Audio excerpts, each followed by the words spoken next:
दर्शकबिन राप्रपा राष्ट्रिय प्रजातन्त्र पार्टी राप्रपाले काठमाडौँमा मोटरसाइकल र्यालीको छ। पक्कै पनि ज्ञानेन्द्र साईजी आफ्नो फेसबुक स्ट्याटसमा लेख्नुहुन्छ, राष्ट्रिय झण्डा सहित राष्ट्रिय प्रजातन्त्र पार्टी राप्रपाले काठमाडौँमा बृहत मोटरसाइकल र्याली गरेको छ।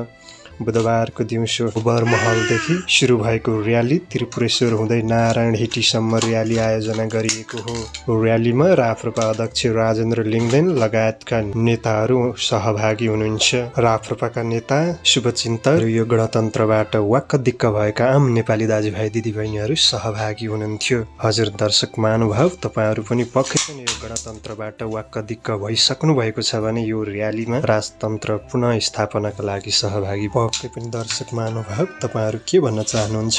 यो गणतन्त्र नै सही छ कि राज संस्था पुनः स्थापना गर्नुपर्छ? पक्कै पनि तपाईँका धारणाहरू कमेन्ट बक्समा राख्नुहोला भन्दै आजको यो छोटो बसाइबाट छुटिन्छौँ।